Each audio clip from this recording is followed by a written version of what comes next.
Academician is not a common word in the English language as it refers to a concept which does not exist in the English-speaking world. This word is used to describe a full member of an academy, a club whose purpose was to unite the most distinguished scholars. One of the most well-known examples was the Soviet Union Academy of Sciences. As is the case with its successor, the Russian Academy of Sciences, membership was highly prestigious.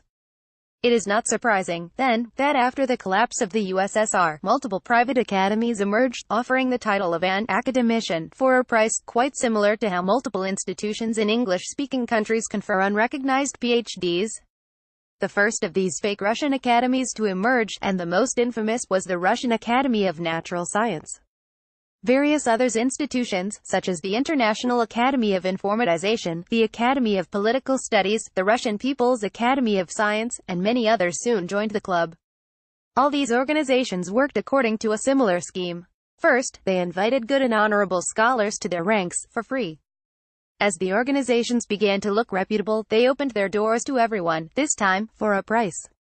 In addition to conceited men and women who simply wanted to be called an academician, fake academies became very popular among activists of pseudoscience.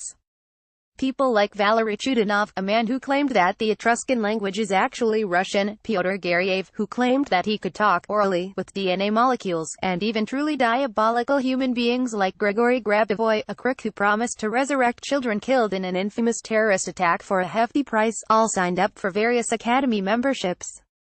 Another group interested in these quasi-academies was the North Korean leadership. Academician Kim. One of the cornerstones of North Korean propaganda is that the Kim family enjoys enormous popularity across the world. As a result, even the slightest manifestation of pro-Kim activity is duly covered in North Korean media. A meeting of 5 people hailing Kim Il-sung in Ecuador has a much higher chance of appearing in DPRK press than, say, presidential elections in the country. The diploma, issued by the Russian Academy of Natural Science, was awarded for the fundamental contribution of the development of the Juche idea. And of course, a Kim getting an honorary title is a major event.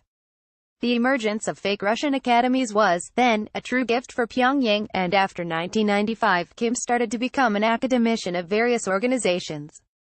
Announcement in the Minju Chosun of the conferring of the award on October 10, 1995, North Korea's second newspaper, the Minju Chosun, reported that a certificate of an honorary academician, a commemoration gold medal, author of an academic discovery, and certificate on the issue of the gold medal, was bestowed upon the great leader respected Comrade Kim Jong-il. The diploma, issued by the Russian Academy of Natural Science, was awarded for the fundamental contribution of the development of the Juche idea, which, as the readers might be able to guess, is not exactly recognized as a discipline of the humanities in Russia. The simple title of an academician was merely the beginning of Kim Jong-il's illustrious career in Russian academia, and on January 17, 1997, the Rodong Sinmun reported that the great leader had received an order, also from the Academy of Natural Science. This time the only reason given was that he had turned 55. Interestingly, the Rodong Sinmun added additional flattery to the message. The order was made of gold and silver. The gold and the silver show the deepest respect towards the beloved and respected Comrade Kim Jong-il and the eternity of such a respect. The process did not end there. On December 15, 2003, Kim Jong-il became an academician and a professor of the Russian Academy of Security, Defense and Problems of Law Enforcement and, in September 21, 2005, an honorary academician of the Russian People's Academy of Sciences.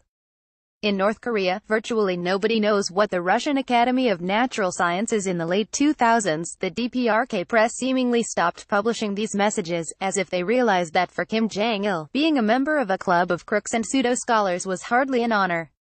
Yet, when in 2012 the DPRK published a special issue of the yearbook dedicated to the demise of the great marshal, one could clearly see that this was not the case. A list of the beloved leader's orders listed all the titles conferred upon Kim Jong-il by Russian crooks listed above, and some others as well.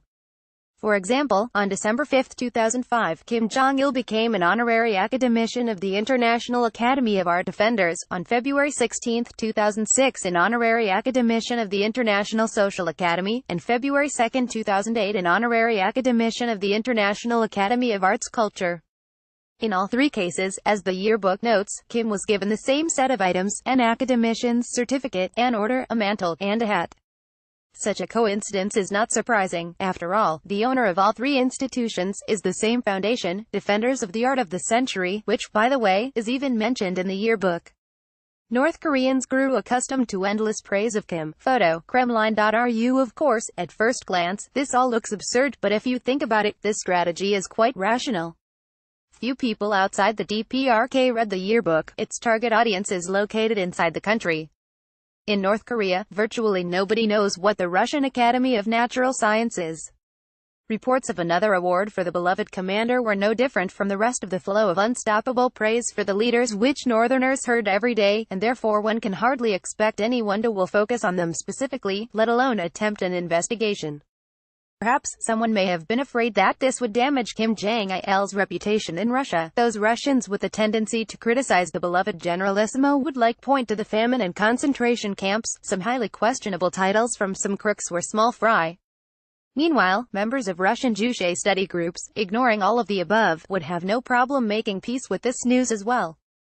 Thus, everyone was satisfied, North Korean officials did their job, Russian crooks got their money, and Kim Jong-il received yet another title. Edited by Oliver Hotham. Featured image, file photo.